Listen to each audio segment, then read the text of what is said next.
A very beautiful hello to all my beloved 9th class students. My name is Neha Sachdev and I am your English educator at Step Up Academy. So I would be teaching you about your English language. Complete course पढ़ेंगे आप लोग Step Up Academy से और English की अगर हम बात करें so I would be taking care of exact and complete syllabus. तो syllabus से याद आया कि हम ये तो देख लें कि कुछ chapters delete हुई हैं या फिर कुछ भी डिलीट नहीं हुआ, हमें पूरा पढ़ना पड़ेगा. सो अनफॉर्चुनेटली हमें पूरा ही पढ़ना पड़ेगा, बट बहुत मजा आएगा. मजेदार है 9th की books, very interesting and you would really take great interest if you really join our classes. ठीक है, तो आपको सबसे पहले क्या करना है, अगर आपने चैनल को पहली बार विजिट किया है so it is my most humble request कि अभी के अभी चैनल को सब्सक्राइब कर दीजिए और लाइक और शेयर तो आप कर ही दोगे, मुझे इतना पूरा भरोसा है अपने प्यारे प्यारे 9th क्लास के बच्चों से. सो ओके, सबसे पहले आज हम इस वीडियो में समझते हैं कि what exactly is the syllabus, कितनी बुक्स है, क्या क्या हमें पढ़ना है, सो दैट हमें मेंटली हमें दिमाग में पिक्चर क्लियर हो जाए कि 9th क्लास में इंग्लिश में कितनी बुक्स है, कौन कौन सी चैप्टर्स पढ़नी है, कुछ हटी है या फिर कुछ नहीं हटी. तो ये सारी चीज़ें हम जल्दी से देख लेते हैं. ठीक है. So here we start with our course overview of main reader book that is Beehive. अब यहाँ से मुझे एक पॉइंट याद आता है, मतलब ये लिखा है मेन रीडर बुक, तो कहने का मतलब एक बुक तो नहीं है, एक आध और होने वाली. तो एग्जैक्टली CBSE के हिसाब से CBSE ने रिकमेंड किया है 2 बुक्स ऑफ NCERT. ठीक है, national council of education and research and training. तो NCERT की आपको 2 बुक्स पढ़नी है. एक है आपकी मेन रीडर जिसका नाम है Beehive और दूसरी आती है आपकी सप्लीमेंट्री रीडर जिसके बारे में हम नेक्स्ट वीडियो में डिस्कस करेंगे. तो अब ये जो मेन रीडर बुक है, आपको जैसा कि पता होगा कि लास्ट ईयर ऐसा हुआ था कि आपके सिलेबस को रेशनलाइज किया गया था. What is rationalise? रेशनलाइज का मतलब होता है कि कुछ चैप्टर्स को डिलीट कर दिया था. बच्चों को तो बड़ा मजा आ गया था, चिल हो गया था कि कुछ चैप्टर्स कम हो गए, थोड़ा सा पढ़ना पड़ेगा. बट वो क्यों हुआ था, CBSE ने उसका रीजन भी मेंशन करा है, because of the pandemic that prevailed that time. But अब बाय गॉड्स ग्रेस चीजें सब स्मूथ चल रही है, everything is going in the flow और इसीलिए कुछ भी चैप्टर डिलीट नहीं हो तो ये अच्छी बात है, बहुत मजा आएगा. जितना ज्यादा हमारा साथ होगा उतना ज्यादा जर्नी एंजॉयफुल बनेगी. ठीक है, तो बहुत मजेदार चैप्टर्स है, बहुत ही अच्छे वे में, बहुत ही फन लविंग वे में हम इनको पढ़ने वाले. बस आपकी ड्यूटी क्या है, रिलीजियसली स्टेप अप अकेडमी को फॉलो करना, ये बिल्कुल नहीं भूलना, बेल बटन को जरूर दबाएं. ठीक है, सो लेट्स स्टार्ट कि कौन कौन सी चैप्टर्स हमें पढ़नी है. तो हम सिस्टमैटिकली चैप्टर्स को एक झलक में देखेंगे और हम इनमें क्या क्या पढ़ने वाले हैं चैप्टर्स के थ्रू, वो मैं आपको जल्दी से समझाती हूँ. तो सबसे पहले स्टार्ट करते हैं हम अपनी चैप्टर नंबर 1 के साथ. आप देखो 2 पार्ट्स में डिवाइडेड रहती है. एक होता है आपका प्रोस, दूसरा होता है आपकी पोएम. नहीं होता मेरे प्यारे बच्चों, इट इज पोएम में ब्रॉड गई थी और वहां से जब रिटर्न हो गया तो पोम हो गई या पोएम हो गई है. तो अब वो आपकी हिंदी वाली पोएम नहीं रह गई जिसको हम बचपन से बोलते आ रहे हैं. इट्स पोम नाउ या इट्स पोएम. तो 9th क्लास में इतने मैच्योर हो गए कि हम भी अंग्रेज बनना चाहते हैं, राइट. सो आपके जितने भी चैप्टर्स हैं उनको 2 पार्ट्स में डिवाइड किया गया है. कुछ चैप्टर्स में ऐसा है, कुछ चैप्टर्स में ऐसा नहीं भी है. कुछ में सिर्फ प्रोज है और कुछ में प्रोज के साथ साथ आपको एक पोम भी पढ़नी होगी. ठीक है, तो यहाँ पे हम देखेंगे प्रोज के बारे में और अगर उसके बाद कोई पोम है तो वो हम यहाँ पर देखेंगे. नाउ अब ये बताने से पहले मैं आपको ये बहुत जरूरी चीज बताना चाहती हूँ एंड दैट इज कि हम क्या क्या करने वाले हैं. तो ये स्टाइलिश को थोड़ा यहाँ पे रख देती हूँ और बहुत अच्छे तरीके से आपसे बात करती हूँ. सो आप लोग क्या सोचते हो कि हम लोग क्या क्या आपको पढ़ाएंगे, कैसे पढ़ाएंगे, ये कुछ कुछ दिमाग में क्वेश्चंस होंगे ना कि ये लोग क्या अलग करने वाले हैं स्टेप अप एकेडमी में. सो मेजरली हमारा जो फोकस रहेगा वो स्टूडेंट बहुत स्ट्रैटेजिकली पढ़े. अब स्ट्रैटेजी से क्या समझ में आता है, कुछ ट्रिगर करता है, कुछ कॉल करता है. तो स्ट्रैटेजी मीन्स कि हम ऐसे पढ़े कि एक बार अगर किसी ने स्टेप अप एकेडमी की कोई वीडियो को देख लिया है तो उसको दोबारा उस चैप्टर को या उस चीज़ को कभी गो थ्रू भी करना ना पड़े। थोरो तो छोड़ ही दीजिए। सो इस स्ट्रैटेजी को ध्यान में रखते हुए हमने बहुत ही ईजीएस्ट वे में अपने चैप्टर्स को एक्सप्लेन किया है। तो सबसे पहले जो भी चैप्टर हो, जो भी प्रोज हो, जो भी पोम हो, ये सारी चीज़ें आपको कैसे बताई जाएंगी। सबसे पहले हम इनका लेंगे डिटेल्ड एक्सप्लेनेशन। तो डिटेल्ड एक्सप्लेनेशन में क्या होता है, वर्ड टू वर्ड हम चैप्टर को समझेंगे। जब वर्ड टू वर्ड हम चैप्टर को समझते हैं तो उसमें जितनी भी ग्रामर इन्वॉल्व रहती है, कुछ ऐसे वर्ड्स जिनके मीनिंग्स हमें पता होने चाहिए, उसको हिंदी में क्या बोलते हैं, सेंटेंस में कैसे यूज किया गया, ये सारी चीज़ों को हम पढ़ के कंप्लीट करेंगे। तो सबसे पहले आएगा डिटेल्ड एक्सप्लेनेशन, जिसमें वर्ड टू वर्ड चाहे प्रोज हो या फिर पोम हो, सबको एक्सप्लेन किया गया। और अगर मैं पोम की बात करूं तो पोम्स में हम क्या देखेंगे, लिटरेरी डिवाइसेस या पोएटिक डिवाइसेस कौन कौन से यूज किए गए हैं, हम पढ़ेंगे इनके ऑथर्स हैं, इनके पोएट्स के बारे में। तो ऐसे डीप में जाके पूरी चैप्टर्स को कंप्लीट करेंगे।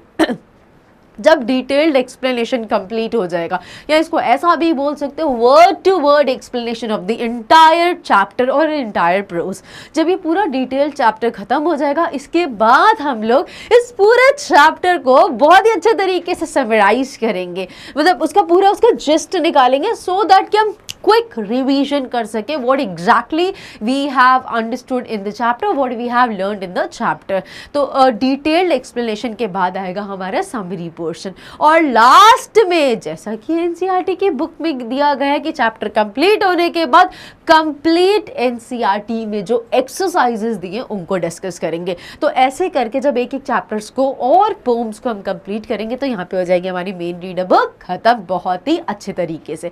ठीक है, तो आई होप आपको समझ में आया कि यहाँ पे क्या क्या आपको मिलने वाला है। तो complete solution under one roof नहीं, at one platform, that is Step up Academy. याद रखना, बिल्कुल नहीं भूलना, और जितना हो सके अपने फ्रेंड्स और अपने रिलेटिव्स में, अगर कोई आपकी एज ग्रुप का है, कोई 9th क्लास में परस्यू कर रहा है, so please do circulate about step up academy. जितने ज़्यादा लोग पढ़ेंगे उतना ज़्यादा इंडिया बढ़ेगा, इंडिया पढ़ेगा तभी तो इंडिया बढ़ेगा, राइट। तो जल्दी से हम अगेन स्टार्ट करते हैं और एक झलक में देखते हैं एक झलक में देखते हैं कि कौन कौन सी हमारी चैप्टर्स हैं जो हमें पढ़नी है और उनको किस किस ने लिखा है। So it is all about chapter number 1, जिसका टाइटल है द फन दे हैड, और literally the fun they had, इसके बारे में बताया कितना मजा आता था उनको। किनको? ये उस टाइम की बात हो रही है, मतलब अभी हम बात कर रहे हैं कि अभी अभी पेंडेमिक हुआ, कोविड खत्म हुआ है, जब हम लोग ऑनलाइन एजुकेशन के बहुत यूज्ड टू हो गए थे, और अब थोड़ी बहुत चीजें ठीक हुई हैं, बाय गॉड्स ग्रेस। तो अब ऑफलाइन मोड आ गया है या थोड़ा हाइब्रिड चल रहा है। तो यहाँ पर ये उस लेवल के बच्चे हैं, मतलब इतनी जनरेशंस आगे आ गई हैं, तो वो ये इमेजिन नहीं कर पा रहे कि क्या लिटरली बुक्स भी होती है, बिकॉज उन्होंने तो हमेशा ई बुक्स देखी हैं पढ़ने के लिए, उनको कभी टीचर नहीं मिले पढ़ाने के लिए, उनके पास मैकेनिकल टीचर्स होती है, रोबोट्स, एआई उनको पढ़ाते हैं। तो और अगर टीचर वहाँ पे छुट्टी नहीं लेती, कभी एब्सेंटिज्म नहीं होता है वहाँ पे, उनका अगर सिस्टम प्रॉपर्ली वर्क नहीं कर रहा है, कुछ टेक्निकल ग्लिच है, तब उनका ऑफ होता है। तो ऐसे करके वो इमेजिन नहीं कर पा रहे कि कैसे बच्चे कभी स्कूल जाते होंगे, स्कूल में असेंबली, स्पोर्ट्स, पढ़ाई और अलग अलग एक्टिविटीज कैसे हो सकती है। So it is all about that chapter. Literally बहुत मजा आएगा आप जब इसमें लिटरली मेरे साथ पढ़ोगे। सो लिटरली, मैं कितनी बार लिटरली बोल रही हूँ कि आई रियली वांट टू से कि बहुत वाकई में बहुत ज्यादा एंजॉय करने वाले हो। ठीक है, so which is written by Isaac Asimov. इन्होंने बहुत ब्यूटीफुल तरीके से एक ऑनलाइन एजुकेशन और एक ऑफलाइन एजुकेशन को कंपेयर किया है, और उसके साथ साथ जनरेशन के गैप को भी डिपिक्ट किया है। और इसी के साथ आती है हमारी चैप्टर 1 की पोम, जिसका नाम है the road not taken, which is written by Robert Frost. अब यहाँ पे मोस्टली जितने भी पोएट्स या पोएटेस हैं, ये सारे कहीं ना कहीं बहुत इस्टीम्ड पोएट्स हैं, जिनकी बहुत डीप मीनिंग कन्वे होते हैं अगर हम इनको बहुत अच्छे से हम पढ़ेंगे, और वो हम वर्ड टू वर्ड करके जब पोम्स को समझेंगे तो न सिर्फ हम एक्सप्लिसिट मीनिंग को निकालेंगे, मतलब जो मीनिंग दिया गया है, जो क्लियरली पोएट ने या पोएटेस ने वर्डेड है उनके द्वारा या उनके द्वारा लिखा है, सिर्फ उतना ही नहीं समझेंगे, उनके पीछे की भावनाओं को भी समझने की कोशिश करेंगे। शब्दों में क्या रखा है, भावनाओं को समझिए मेरे प्यारे प्यारे 9th क्लास के बच्चों, ठीक है। So this is all about chapter number 1। जल्दी से आप देख लेते हैं अपने चैप्टर नंबर 2 और ऐसे ही हम फटाफट प्रोसीड करते हैं। So here we go with chapter number 2। Again this is a prose और जिसका टाइटल है the sound of music. The sound of music को लिखा है डिबोरा चौबले ने। बहुत ही इंटरेस्टिंग है, नाम भी इतने मजेदार है। पहला था द फन दे हैड, और कितना ही फन होगा वो हम इमेजिन नहीं कर सकते, जब हम पढ़ेंगे तो literally we would rock on into it. ऐसे ही दूसरा द साउंड ऑफ म्यूजिक, अगर म्यूजिक में इंटरेस्ट है और जिसको नहीं है ये पढ़ने के बाद तो जरूर आ जाएगा, ठीक है। So this is the next prose given in your main reader book. उसी के साथ आपको एक पोम दी गई है जिसका नाम है तेज हवा विंड, ठीक है, जिसको लिखा है सुब्रमण्या भारती ने। बहुत इंटरेस्टिंग है, बहुत मजा आने वाला है। बस आपको स्टेप अप अकेडमी को अभी अभी फॉलो करना है और सब्सक्राइब तो ऑफ कोर्स करना ही होगा। मूव करते हैं अपने नेक्स्ट चैप्टर की तरफ जिसका नाम है लिटिल गर्ल, जिसको लिखा है कैथरीन मैन्सफील्ड ने। नेक्स्ट इसी के साथ एक पोम है जिसका नाम है rain on the roof which is written by Kotske ने। नेक्स्ट वन हम बात करें, हम जल्दी से फटाफट देख लेते हैं कौन कौन सी चैप्टर हमें पढ़नी है, बिकॉज इनके बारे में हम डिटेल्ड में तो हम पढ़ने ही वाले हैं, तो अभी वो सस्पेंस को क्यों हम थोड़ा सा ब्रेक करें। So let that curiosity be there into you, और इसको हम फटाफट एंड करेंगे और इसके बाद हम चैप्टर्स को स्टार्ट करने वाले हैं। So next chapter 4 is a truly beautiful mind which is written by Sylvia Nasar. It is all about Albert Einstein. अगर आपको भी एल्बर्ट आइंस्टाइन जैसा माइंड चाहिए तो please read this chapter, please understand with us, which is a truly beautiful mind written by Sylvia Nasar. उसी के साथ chapter 4 में एक पोम आती है जिसका नाम है the lake of Innisfree which is written by William Butler. ये बहुत ब्यूटीफुल सी छोटी सी पोम है, बहुत मज़ा आएगा आपको इसको पढ़ के, और कहीं ना कहीं मज़ा तो आएगा, मज़े लेने नहीं आ रहे हो, ऑफ कोर्स लर्निंग डेवलप करने, अंडरस्टैंडिंग डेवलप करने ऑफ लैंग्वेज इंग्लिश। तो इस चैनल के थ्रू अगर आपने हमें डेडिकेटेडली फॉलो करा है तो लैंग्वेज की न्यूएंसीज के साथ साथ, मतलब लैंग्वेज की जो बारीकियां होती हैं उसके साथ साथ आप एडवांस लैंग्वेज को बहुत अच्छे से इंकलकेट कर लोगे। So next one is chapter number 4 जिसका नाम है the snake and the mirror which is written by Vaikom Muhammad Basheer. बहुत ही अच्छी इंटरेस्टिंग सी, मुझे पर्सनली बहुत मजा आता है इसको पढ़ने में और आई होप आप लोग भी बहुत ज्यादा इंजॉय करोगे। Snake and the mirror. उसी के साथ एक पोम है जिसका नाम है a legend of the northland which is written by B Carey. और नेक्स्ट प्रोसीड करते हैं टुवर्ड्स चैप्टर नंबर 6 जिसका टाइटल है माय चाइल्डहुड। यहाँ पे हम सबका चाइल्डहुड शेयर करने वाले हैं और यहाँ पर जो किसका चाइल्डहुड शेयर करेंगे नाम से समझ में आ रहा है, which is of doctor APJ Abdul Kalam. So यहाँ बहुत इंटरेस्टिंग है ये वाला चैप्टर, बिकॉज अगर आप literally you admire mister Abul फकीर जैन कलाम तो आपको ये चैप्टर पढ़ना तो बहुत ही वर्थ लगेगा। और इसी के साथ एक पोम है that is no men are foreign which is written by James Kirkup. Next one देखते हैं टुवर्ड्स चैप्टर नंबर 7 प्रोज का जिसका टाइटल है रीच फॉर द टॉप। हर किसी की ये इंस्पिरेशन होती है, हर कोई टॉप पे पहुंचना चाहता है। तो ऐसी एक जर्नी है जिसको लिखा है दो लोगों ने, पहले राइटर है संतोष यादव और दूसरा लिखा गया है बाय मारिया शारापोवा।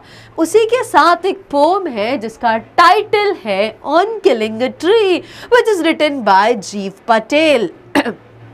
बहुत ही मज़ेदार प्रोज पोम्स चलती जा रही हैं और बहुत डिटेल्ड नहीं, आपका कोर्स बहुत छोटा सा कोर्स है, आपको मात्र कुछ चैप्टर्स पढ़नी है, चाहे आपकी मेन रीडर हो या आपकी सप्लीमेंट्री रीडर क्यों ना हो। सो नेक्स्ट चैप्टर हम बात करते हैं हमारे प्रोज से जो ली गई है chapter number 8 which is Kathmandu, जिसको लिखा है विक्रम सेठ ने। तो हमारे साथ मिलकर करेंगे हम काठमांडू की journey.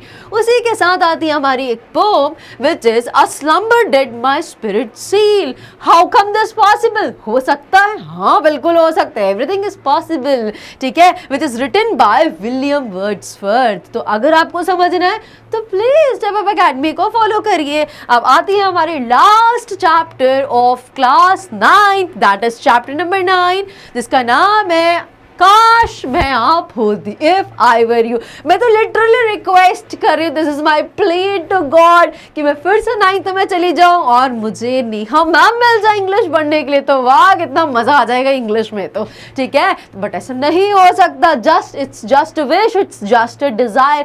I wish I were you बहुत ही अच्छी चैप्टर है जिसको लिखा है डगलस जेम्स ने, और यहाँ पे आके हमारी ब्यूटीफुल 9 चैप्टर्स एंड होती हैं और 8 पोम्स के साथ। ये कंप्लीट कोर्स ओवरव्यू दिया है मैंने आपको मेन रीडर बुक का।